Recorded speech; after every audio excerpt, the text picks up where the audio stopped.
Рустам, ассалаумалейкум. Ассалаумалейкум. Жеңіс құтты болсын. Рахмат бәке. Баракелді. Рустам, бүгінгі ойын biraz өзгөчөлүгү менен болду да. Силер мындай көбүрөөк ат салып ойногондой сезилди мага же ошондой силерге сезилген жокпу? Бүгүн бәке чын ойын аябай катуу жүрдү. Бирок биз Кыргызстанда ойноп жүргөн өзүбүздүн правила менен ойнодук. Ат салганда андай деле грубо катып деле салган жокпуз. Эрежеге ылайыктап, ошо эреженин эмесине салып ойноп аттык. Ошол biraz алардын кандай десем аттары аттарга туруштук бере алган жок да. Ошол себептен кичине катурулуп аткандай болду окшойт. Жок, бир-эки моментте аттар да жыгылып калып атпадыбы? Жери жетпей жыгылды, бирөө удардан жыгылды дегендей. Жери оор экен, колум аябай оор болуп аттı. Биздин аттар көлдө мындай кумда көп жылдан бери ойноп келген да. Ошого байланыштуу биздин аттар жакшы жүрдү да, ошо кумда.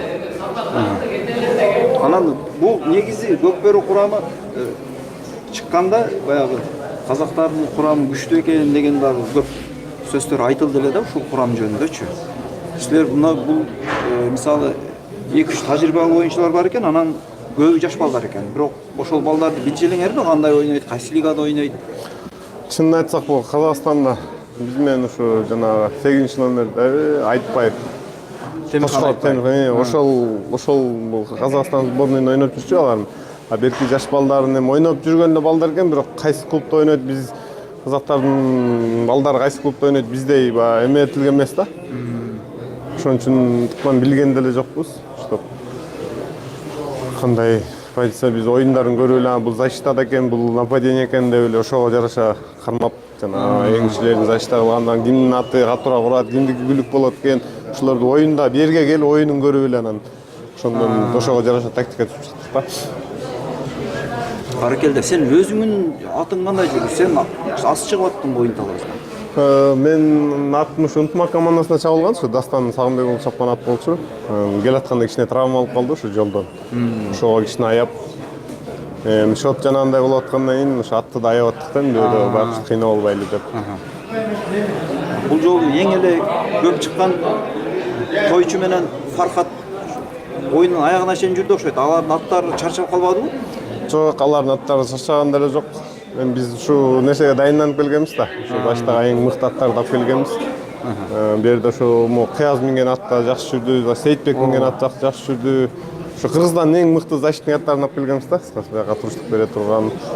Ал кезде Нуржандын аты дагы Лимонда чабыл эле чыкпастан ал дагы коргонуп коет турбайбы? Бизде курамда ошо бөлүшкөндө ошо 6 защитник бала келгенбиз. 4 нападение келген. 2-1-1 бар болчу. Нуржанды болсо биз пол защита кылып алганбыз да жаныбызгачы. Ошо сен по ходу урдуруп защита кыласың. Чабылда келсе алып салып кетесиң. Ошондой тактика менен чыкканбыз. Жаш балдарды чисто нападение кое бергенбиз. Мен, Сейитбек, Фархат, Тойчу, Кыяз биз только защитага келгенбиз да.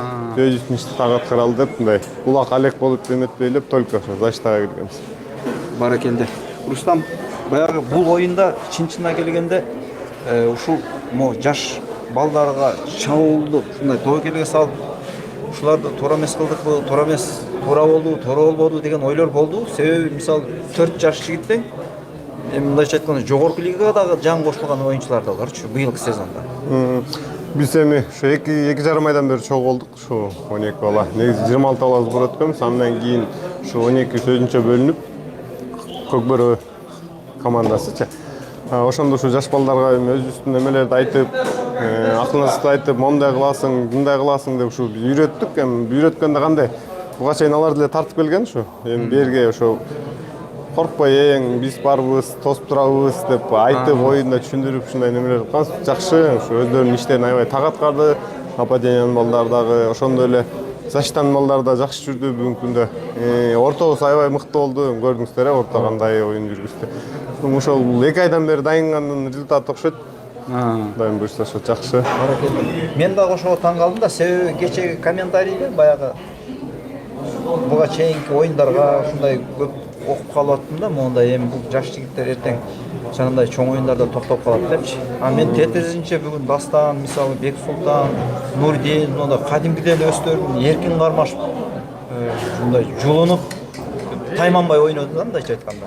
Эми ушу артында биз турдук да эке, коркпогула жаап, эч ким урдуртпай, силер деңдеңе бергиле коркпой. Кенен баягы күйүп ойнобой, өзүңөрдүн оюңар менен ойногула деп ушинтип эмелерди айтып турдук, бирок защита жагдагы ушу нападение жакшы нерселер түз берип атышты да. Бүгүнкү күндө урдуртпай, жаш балдарды баягы кат урдуртуп албайлы деп тозу улак алганда, улак басканда ошо бөлүп жүрдүк да баягы. Мен дагы ошо бүгүнкү силердин оюнуңардагы чабуулду жакшы байкадым. Мындай өтө, мындайча айтканда жылчыксыз. Эми баягы балдар эңгенде деле ошого шарт түзүп берип аткан үчүн эңип атат да. Заштаңар коргонууга жакшы басым жасаган экенсиңер. Ооба, коргонууга ошо биз.